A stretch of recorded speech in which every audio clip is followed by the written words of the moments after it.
মাননীয় সদস্য তথা বিরোধী দলের অধিবেশনের নেতা মাননীয় বিমলকান্তি চাকমা মহোদয়কে এই বিলের উপর আলোচনায় অংশগ্রহণ করার জন্য অনুরোধ করছি। অসংখ্য অসংখ্য ধন্যবাদ।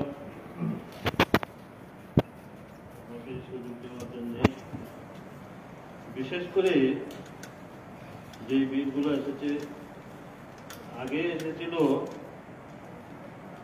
যেটা Tripura tribal areas autonomous district council trading licence and control first amendment rules 2022। এখানে মোটামুটি ट्रेड आर्टिकल में ट्रेड लाइसेंस फी আমি কালকে দেখেছি আগরতলা মিউনিসিপাল কর্পোরেশন এবং আরবান ডেভেলপমেন্টের যে তাদের রেটগুলো, আমি শুধু অনুরোধ রাখবো যে আগরতলা মিউনিসিপাল কর্পোরেশন এবং আরবান ডেভেলপমেন্ট তাদের সাথে রেটটা আমাদের সামঞ্জস্য কীরকম আসে কিনা, এটাই। কারণ অনেক বড়, আমি কালকে যেটা রাত্রে টেলিফোন করে আনার পরে দেখি যে বিরাট শুধু লিস্টের ভান্ডার, এগুলা সমস্ত লিস্টগুলা আমাদের এখানে তোলা হয়েছে কিনা, এটা একটা ফলো করা। আর একটা জিনিস যে ফিনান্সিয়াল মেমোরেন্ডামে এখানে কোনো এক্সপেন্ডিচারের কথা উল্লেখ, এখানে কি দেখছে, the bill ইনেক্টেড and brought into force will not involve expenditure from the district fund ইত্যাদি। অ্যাডমিনিস্ট্রেশন রিলেটেড এক্সপেন্ডিচার তো মিনিমাম তো একটা কিছু লাগবে না, আমরা যে এখানে যেটা দিন এত মিনিমাম তো একটা লাগবে। এটা আমাদের এটা হলো ওই বিলটা। এরপরে Tripura tribal areas autonomous district forest management and control act 2022। এখানে আপনার ফার্স্ট পেজে যেটা ডেফিনেশনটা দেওয়া হয়েছে, ওইখানে আমার মনে হয় গ্রাম সভাটা উল্লেখ থাকা দরকার। কেননা related to forest right act, গ্রাম সভাটা খুব ইম্পর্টেন্ট, যেখানে আমাদের কাস্টমারি সিস্টেম, কাস্টমারি ল প্রভিশনটা জড়িত আছে। আমরা ভুলে যাই আমাদের জনজাতিদের অধিকার, সবচেয়ে পাওয়ারফুল অধিকার হচ্ছে সোশিয়াল কাস্টম, আমাদের কাস্টমারি সিস্টেম, ওইটাকে আমাদের গুরুত্ব দেওয়া দরকার। এখানে যদি গ্রাম সভাটা থাকে তাহলে পরে থাকবে। ইভেন দেখেন 3/8/2009 ministry of environment and forest government of India new Delhi থেকে একটা যেটা করছে ফরম্যাট বি করে ফরম্যাট আছে, গ্রাম সংসদেই এনওসি দেবে যেখানে আছে, এত পাওয়ারফুল। তাহলে এখানে আমার মনে হয় এখানে এটা উল্লেখ থাকা দরকার। এরপরে দেখুন এখানে যেটা ফরেস্ট প্রডিউস যেটা, ওইখানে আমাদের যেটা ট্রেডিশনাল মেডিসিনাল প্ল্যান্ট, এই শব্দটা একটা উল্লেখ থাকা দরকার। কেননা এটা যদি থাকে আমরা অনেক কিছু করতে পারি, পরবর্তীতে আমাদের এক্সিকিউটিভ কমিটি বলে এটার পরে করতে পারে অনেক কিছু, কাজে এখানে এটা উল্লেখ থাকা দরকার, এটা খুব ইম্পর্টেন্ট, মোস্ট ইম্পর্টেন্ট। এরপরে আরো একটা লেখছে, এটা পয়েন্ট নাম্বার 2-তে, যে magistrate means a magistrate of the first class or second class and includes a magistrate of the third class. এখানে কি হয়, ম্যাজিস্ট্রেট কি, কোন ম্যাজিস্ট্রেট? আমি স্টেট গভর্নমেন্টের এটা কালকে একটু রাত্রে দেখেছি তাদের ফরেস্টের যেগুলা, এখানে থাকে কি কোনো একজন হয়তো ম্যাজিস্ট্রেট পাওয়ার জন্য ফরেস্টের ranger, SDF sub divisional forest officer, district forest officer, এই সমস্ত কাজে এখানে ম্যাজিস্ট্রেট বলতে আমরা তো সাধারণত ওই কোর্টের বিচার টিচার করে না, এই ম্যাজিস্ট্রেট নিয়ে হয়। তাহলে এটা একটু ক্লিয়ার করা দরকার, এখানে ফরেস্ট ডিপার্টমেন্টেরই কোনো অফিসার এখানে তার ম্যাজিস্ট্রেট পাওয়ার দিয়া এটা যোগ করবে, এটা আমি দেখছি স্টেট ফরেস্টের তাদের জোটে আছে। কাজে এগুলো আমাদের বিশেষ করে দেখা দরকার, কারণ আমি যেটা বলেছি যে কাস্টমারি সিস্টেম এন্ড কাস্টমারি ল, আমরা অনেক সময় এটাকে অবহেলা করি। এটাকে যতক্ষণ পর্যন্ত আমরা এস্টাবলিশ করতে পারবো না, ততক্ষণ পর্যন্ত এই যে ফরেস্ট রাইট অ্যাক্ট আমরা দেখেছি যে পেশা act, panchayat extension to schedule area, যেখানে 5th শিডিউল এরিয়াগুলো আমাদের 6th schedule area Tripura, village committee act 1994, সেই ভিলেজ কমিটি অ্যাক্ট 1994 হয়েছে। তারপরে হয়েছে 1996 হয়েছে পেশা পঞ্চায়েত। আমাদের তাদের আগে এটা ওয়াকিবহাল হওয়া দরকার। যেমন আজকে আমাদের শিবসেন খাইবেন বাবু খুব সুন্দর করেছে যে কেন মারামারি হবে, 6th শিডিউল মানে কি? 6th শিডিউল তার অর্থনৈতিকভাবে অন্যায় করি আমার সমাজ বিচার করার ক্ষমতা থাকবে, যে কেউ হোক। কাজে নিজের কাস্টমার সিস্টেম এবং তার আইনকে আমরা যদি সম্মান না দেই, আমরা যদি গুরুত্ব না দেই, যারা ডাইরেক্টর, সেক্রেটারি, কমিশনার বিভিন্ন উচ্চ পদে রয়েছেন আমাদের জনজাতির মধ্যে, তারা যদি সম্মান না দেয়, অন্যরা কেন সম্মান দেবে? কাজেই এই যে আমাদের যে অধিকারগুলো রয়েছে, আমি মনে করি আমরা এডিসি প্রশাসনের মধ্য থেকে সমাজপতিদেরকে সঙ্গে নিয়ে গ্রাম স্তরে এই যে গ্রাম সভা, যে কথা বললাম, গ্রাম সভা করব, একটা গ্রাম লেভেলে একটা কমিটি করবে, তার দায়িত্ব এবং কর্তব্য কি হয়তো ওরা জানে না। তাহলে কি করতে হবে আমাদের? আমরা যদি এখানে ট্রেজারি ব্যাংক, অপোজিশন ব্যাংক না বলে আমরা যৌথভাবে এটাকে সচেতন করা, তাদের দায়িত্ব এবং কর্তব্য, তাদের ক্ষমতা তো কতটুকু আছে তাহলে আমরা প্রচার করা দরকার, এটা মনে করি। কাজেই কারণ রিজার্ভ ফরেস্টের মধ্যে আমাদের অধিকার রয়েছে, রিজার্ভ ফরেস্টের মধ্যেও জনজাতির আমাদের অধিকার রয়েছে। এইগুলো নিয়ে আমাদের সচেতনতামূলক আমাদের সভা করা দরকার এগুলোতে। কাজে আমি মনে করি এটা নিয়ে আরো কিছু বিস্তৃত আলোচনা হওয়া দরকার। এই কথাগুলো বিল নিয়ে মিজোরামকেও ফলো করা দরকার, কারণ বিশেষ করে শিক্ষিততা এসেছে মিজো নাগাদের কারণে। মিজোরামে আপনার এখন পূর্ণ রাজ্য, তবু কিন্তু সমাজ ব্যবস্থাকে তারা ওরা গুরুত্ব দেয়। কাজেই ওইখানে তারা কি করে ফরেস্টের অধিকারটা ভোগ করছে সেটা আমাদের দেখা দরকার। কাজে আমি মনে করি এটা নিয়ে আরো বিস্তৃত আলোচনা হওয়া দরকার আরো পরবর্তী সেশনে। এরপরে আছে একটা এখানে আমি যা দেখছি, যেখানে আছে ফিনান্সিয়াল মেমোরেন্ডাম, যেখানে ফিনান্সিয়াল জোর রয়েছে এখানে শুধু, তাহলে কি আমরা এই বিলটা ওইখানে উল্লেখ করা হয়েছে ফরেস্টের অফিসার নিয়োগ করে কোথায় লেখা, তাহলে কি আমরা শুধু ফরেস্ট অফিসার নিয়োগ করার জন্যই এই বিলটা আমরা করছি? এখানে অনেক কিছু আছে, এক্সপেন্ডিচার, হ্যাঁ এক্সপেন্ডিচার তো আপনার for implementation of various scheme, newly বিভিন্ন কিছু লাঞ্চ করতে পারে স্কিমের ব্যাপারে, হ্যাঁ বিভিন্ন কিছু যোগ করতে পারে। কাজে এটা আরো কিছু করা দরকার এগুলো। এরপরে Tripura tribal areas autonomous district council administration of justice rule 2022,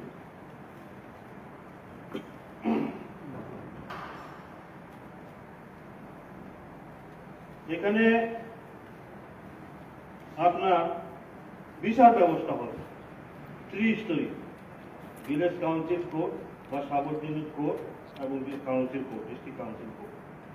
এখানে আমি দেখেছি যে কালকে রাত্রেবেলা দেখছিলাম বিভিন্ন সমাজের যে কাস্টমারি লগুলো, এগুলোতে এই সবখানে ক্লিয়ার নেই যে আমরা ভিলেজ কোর্ট ভিলেজ লেভেলে আমরা ওই সমাজকর্মীদের কি বলবো, কোন সমাজ থেকে কি বলবো, এক একটা সমাজের থেকে আমরা কিভাবে কি বলবো ভিলেজ লেভেলে, এরপরে তার উপরে ওই রিজিওনাল লেভেলে আমরা কি বলবো বা এর উপরে আমরা কি বলবো, এটা ডিটেলস নেই।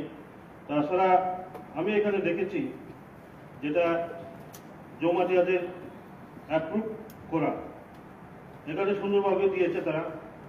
আমার প্রথমেই কাজে এগুলাও, কারণ একটা জিনিস আমরা যে গত সেশনে কাস্টমারি ল উপরে যতটা বিল এসেছিল, আমরা সবটাই ট্রেজারি বেঞ্চ হোক, অপোজিশন বেঞ্চ হোক, সর্বসম্মতিক্রমে সেটা আমরা পাস করে দিই। কিন্তু একটা কথা ছিল, আমি সেটা বলেছিলাম, সাহিত্যের ভাষা একটা, আইনের পরিভাষা আরো একটা। কেউ সবাই সাহিত্যের ভাষা দিয়ে লিখতে পারবে না, সাহিত্যিক হতে পারবে না। আইনের ভাষাও সেটা আলাদা, যারা আইনের সাথে জড়িত তাদের আইনের ভাষাটা দিতে পারবে। কাজে আমার সমাজপতিরা তাদের যে চিরাচরিত নিয়ম সেটা ওনারা লিখেছে। এখন আইনের পরিভাষায় কি হবে, তার জন্য আমি সেদিন অনুরোধ করছিলাম যে আমরা এটারে পাস করাবো, কিন্তু এটারে আইনের পরিভাষায় কি হবে তাদের যেগুলা, এটা একটু ঠিক করে দেওয়ার জন্য সেটা আমাদের কাউন্সিলের তরফ থেকে যাতে সেটা করা হয়, এগুলো দরকার ছিল। কাজেই এখানে যেমন এখানে জমাতিয়ারা কনস্টিটিউশন অফ খোদা তারা সুন্দরভাবে ব্যাখ্যা করেছে। দ্য জমাতে খোদা is a three-tier social body consisting of খোদা at the apex, তারপরে ময়া, তারপরে লোক ভিলেজ লেভেলে সুন্দরভাবে ওরা দিয়েছে। এরপরে আপনার ত্রিপুরী সম্প্রদায়, কারণ আমার মনে হয় এটা প্রথমেই আমি এটাতে যাওয়ার আগে যেহেতু এগুলোতে কাজে আমি একটা প্রস্তাব রাখবো এই বিষয়ে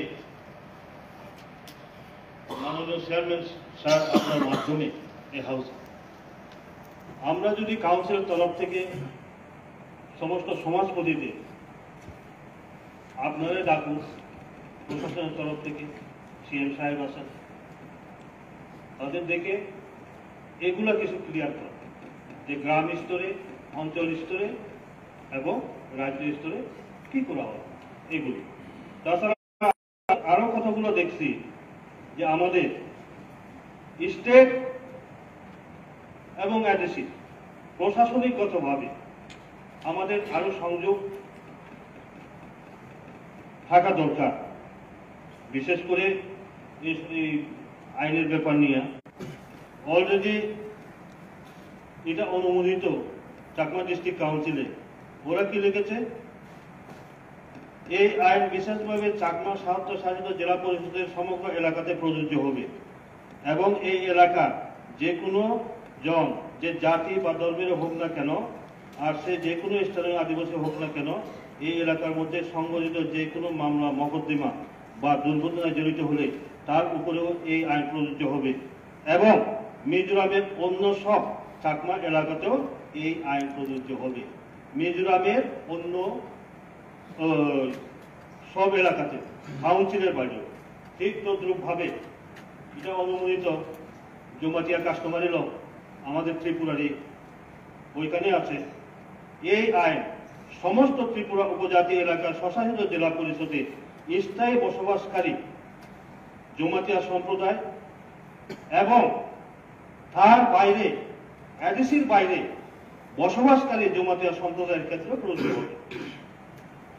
তাহলে এটা যদি আমার অনুমোদন লাভ করতে পারে, বাকিরা কেন লাভ করবে না? জিয়াংদের ক্ষেত্রে কোনো প্রশ্ন এসেছে, বাকিরা কেন হবে না? এটা তো আমাদের ত্রিপুরা রাজ্যে, এটা না হয় মিজোরামের বলছি, এটা তো আমার ত্রিপুরা, তাহলে এটা কেন হবে? কাজেই আমি দেখছি আসামে বিভিন্ন ল কলেজগুলোতে ওইখানে ল স্টুডেন্টরা বলে, আরে ওইখানে তো কাস্টমারি ল করতে হয়, বিভিন্ন কাস্টমারি ল কোন সমাজের কি আছে কাস্টমারি ল করতে হয়, কিন্তু যায় না ত্রিপুরাতে কি হয়। কাজেই এর জন্য আমি প্রথমে বলেছি, আগে আমরা হাই লেভেল অফিসিয়াল যারা আছে তাদের মধ্যে এটা আন্তরিকতা আসতে হবে, তারপরে কি আমরা সাকসেস হব। কাজে আমি অনুরোধ রাখবো এই কারণে, যেহেতু আমি বারবার আগে থেকে আমি বলেছি যে আপনারা আমাকে শুধু বিরোধী হিসাবে চিহ্নিত করবেন না, জনজাতি সম্পর্কিত তার সামাজিক রীতি নিয়ম এগুলোর উপর ভিত্তি করেই আমাদের অধিকার একমাত্র ইস্টাবলিশ করা সম্ভব। এটা যদি আমরা করতে না পারি তাহলে কোনোদিন জনজাতিদের অধিকার ইস্টাবলিশ করা সম্ভব হবে না। যার কারণে আমি অনুরোধ রাখবো, আবারও অনুরোধ করছি, আপনারা যদি দেখেন যে সমাজপতিরাও থাকবে বলে আপনিও থাকুন, আমি অবশ্যই থাকবো, এবং এই যেগুলো নিয়ে আরো বিস্তারিত কথা কওয়া দরকার এই বিলগুলো নিয়ে। কারণ একবার যখন আইন হয়ে যাবে পরবর্তীতে এটা সংশোধন করতে অনেক কষ্ট হয়। কাজে যাই হোক, এরপরেও রয়েছে আমার শিবসেন কাইপিং বাবু বলেছেন যে অন্যান্য সম্প্রদায়ের ব্যাপারেও, যে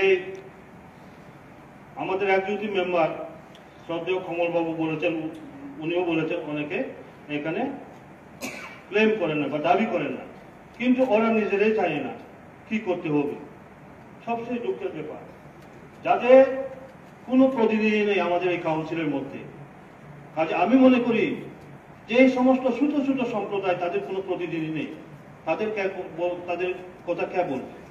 কাজে আমরা সাব জোনাল লেভেলে, জোনাল লেভেলে তাদের সাথে সম্পর্ক তৈরি করতে পারি আমরা প্রশাসন দিয়ে। আমি ওদিন গেছিলাম, যে তারা শাহবাগানে দেখেছিল খোয়াই, ভিল, মুন্ডা, উরাং, সাঁওতাল, তারা কোথায় যাবে, কি করতে হবে তারা নিজেরাই জানে না। সবচেয়ে অবাক লাগে, যে কোনো সাইড থেকে হোক আমরা তাদেরকে পশ্চিমাঞ্চলের আদিবাসী হিসাবে বলি, লেবার হিসাবে, শ্রম শ্রমিক হিসাবে আমরা চিহ্নিত করি, একটা জাতি, একটা সম্প্রদায় হিসাবে আমরা চিহ্নিত করি না। পরিচয়টা তারা শ্রম শ্রমিক। সাঁওতাল হলে একটা ট্রাইব, তো একটা জাতি, মুন্ডা, উরাং একটা ট্রাইব, একটা জাতি। তা একটা জাতি যদি হয় তার কি থাকতে হবে, তার ল্যাঙ্গুয়েজ থাকতে হবে, ভাষা থাকতে হবে, মাতৃভাষা থাকতে হবে, তার কালচার থাকতে হবে, তার ট্রেডিশন থাকতে হবে, তার সোশিয়াল কাস্টম থাকবে। কিন্তু আজকে তাদের জন্য কিছুই নেই। আমরা শুধু কি বলি, শ্রমিক, ছিল লেবার। কাজেই তাদের সম্পর্কে, এবং যে আরো হালাম সম্প্রদায়ের যে ছোট ছোট সম্প্রদায়গুলো ব্যাপারেও যেটা কথা উঠেছে, তাদের জন্য আমাদের চিন্তা করা দরকার। কাজে আমি অনুরোধ করব, আমরা যারা বিভিন্ন পলিটিক্যাল লাইনে যারা সংখ্যাগরিষ্ঠ সম্প্রদায় আমরা নেতৃত্ব দিচ্ছি, জনপ্রতিনিধি হিসাবে আসি, কিন্তু এই যে তাদের ভাষা, তাদের কৃষ্টি, তাদের সংস্কৃতি, তাদের সমাজ ব্যবস্থা, এগুলো যদি আমরা সচেতন না, তাহলে তো সেটা হারিয়ে যাবে। মাননীয় চেয়ারম্যান স্যার, আপনি জানেন আমরাও স্টুডেন্ট লাইফ থেকে এই জনজাতিদের অধিকার নিয়ে আমরাও আন্দোলন করেছি। মনে কত ব্যাটা ছিল, আমাদের অধিকার কিভাবে ফিরে পাবো, আমার ল্যাঙ্গুয়েজ, আমার ট্রেডিশন, আমার কালচার কিভাবে রক্ষা করবো, একদিন আমরাও আন্দোলন করেছিলাম, আপনি নেতৃত্ব দিয়েছিলেন। কাজে সেই হিসাবে তাদের জন্য কেমন, অথচ আমরা এই কথা ভুলে যাই যে এখন দেশের সাংবিধানিক প্রধানকে, রাষ্ট্রপতিকে সাঁওতাল, আমাদের দেশের ট্রাইবাল অ্যাফেয়ার মিনিস্টারকে মুন্ডা, ন্যাশনাল শিডিউল ট্রাইব কমিশনের চেয়ারম্যানকে সাঁওতাল। আমরা এখানে যারা সংখ্যাগরিষ্ঠ আছে, বিধানসভা থেকে আরম্ভ করে আজ ইসলামের জনপ্রতিনিধি আছে, আমাদের তো খবর নেওয়া দরকার তাদের। তারা জানবে না কি করে তাদের এগুলো আদায় করতে হয়, আমরাই এখনো জানি না। আমাদের মধ্যে শুধু নাটকবাজি হয়, রাজনীতির বক্তব্য দিতে পারি, পয়েন্ট টু পয়েন্ট আমরা ডিসকাশন কেন করতে পারি না, অধিকারের ব্যাপারে কেন পারি না।